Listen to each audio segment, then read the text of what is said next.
The first time I recognized this voice speaking to me, it is before I came to Canada. So it was in 1988 or 89. I was alone in an apartment in Hong Kong in my best friend place. Her name is Carmen. So I was looking at her album. She was very young, very pretty. There's many boys after her. And I always thought that I'm not that pretty. And I was so much in looking at the pictures. And then all of a sudden I heard a voice. It's a female voice, fairly gentle. She talked to me in Chinese. I can say, 你有冇好好咁樣去了解自己? It's saying that, have you ever understand yourself?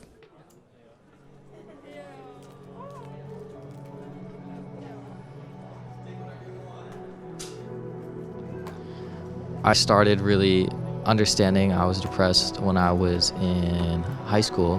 I was sitting in the back of my French class thinking one day I will die. And I moved here, I think 2014. That was the trigger for me. The whole environment was not very familiar to me. I felt like I was just talking to a stranger for a really long time, or like a weird version of them. And sometimes at the beginning they were teasing, laughing at me. There was a lot of red flags, a lot of breadcrumbs that I would, subconsciously or consciously try to leave. Just constantly living in fear, and like this fear always morphs into something. That one thought, of course, everyone is going to live their lives and die at some point. I really just started to think in ways I never had and get a lot more existential. And I think a lot of it came from that one inclination. And then you hear your voice inside.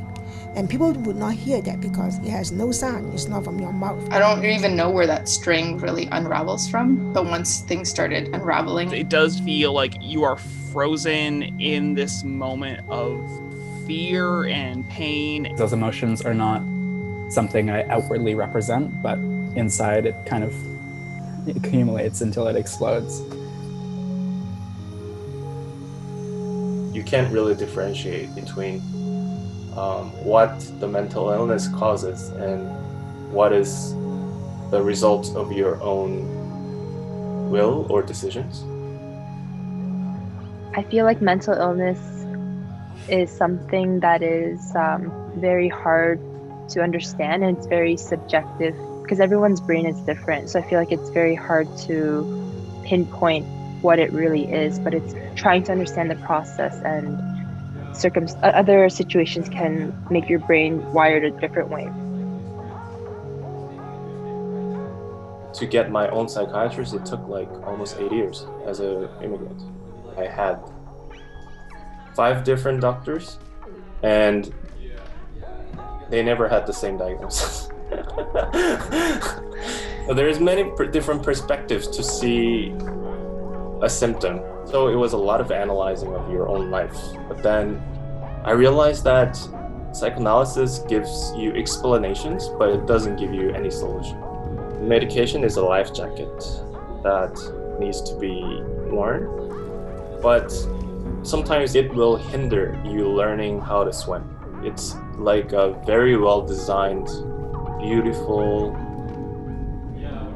trap in a way. It's like a blanket, right? Imagine the mental illness is like the cold outside. Well, would you ever tell somebody, a person with diabetes too, that they shouldn't take medication because they have this condition? It makes the biggest difference. I don't care. The reason I took medication years ago because my job, otherwise I cannot work there.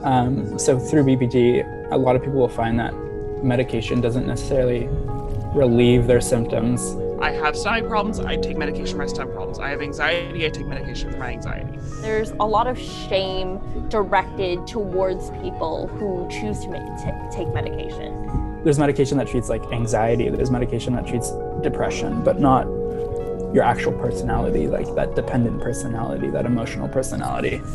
But I also acknowledge that it's very necessary.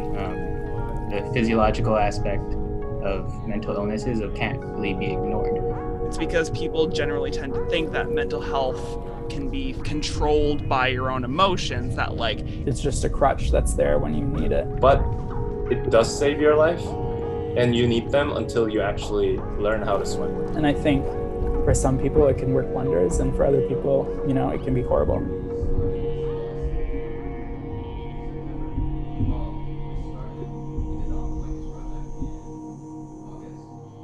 I find that like every topic that gets brought up in whatever culture is just polarized. There's people that agree with it and people that don't, and that's like division, but it's also unity, because then all the people that are oppressed unite against the oppressors, and then all the oppressors unite to keep oppressing us.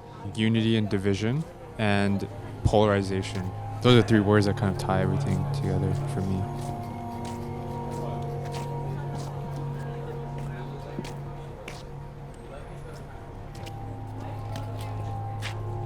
Well, what is homelessness?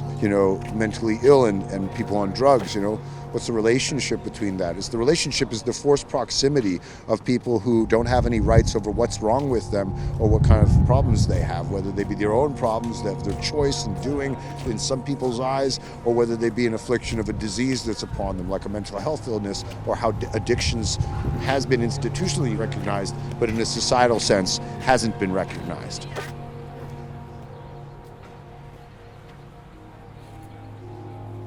You just need to manage like the psychiatric ward. You just need to manage someone who is neurotypical or atypical, Why do we walk past them on the street?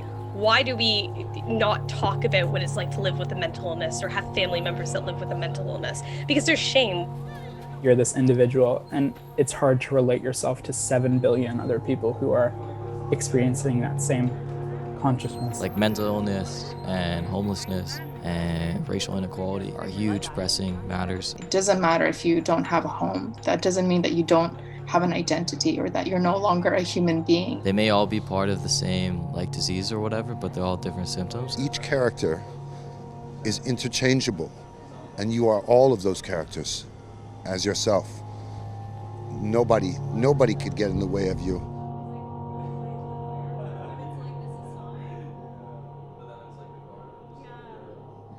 I'm not ever interested in conversations or theories around dismantling the system. I just think it's a waste of time because I can't do anything about it. But what I can do is make sure I'm not a burden to the people around me and be there for the people closest to me. My mother always said this thing to me. She's like, if an individual is a world in of themselves, and if you can change one person, you've just changed a world. I think the response we have to anyone who's different and how we treat difference as a society is variant. That's what I try and tell myself. It matters to me now, but does it really matter in a larger sense? And I think that really embracing how deep small micro changes can be is what can have an exponential effect. We all struggle and we need to be connected. We need to help each other out. And that looks different for every person. I know what I am now, Tomorrow I could be dust in the dirt.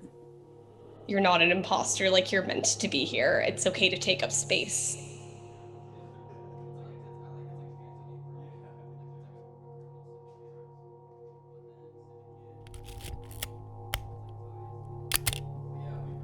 I have only one childhood picture. When I think it's about maybe 3 years old something.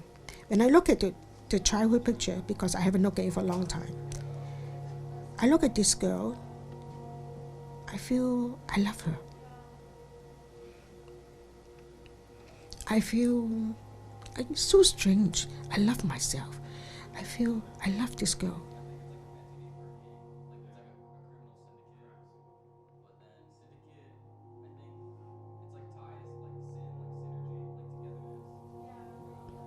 I want to thank everyone who took the time to share their stories, experiences, and perspectives. I was so touched to be able to connect with so many people in ways I never would have expected.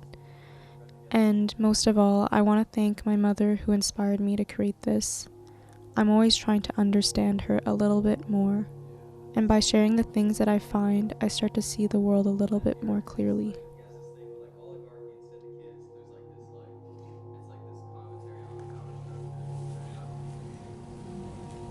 Mommy, I love you. Me too. Sometimes.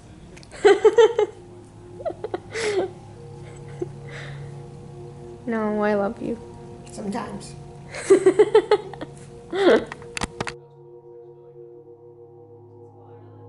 You've been listening to Rippled Reflections, created by Nima Salimi.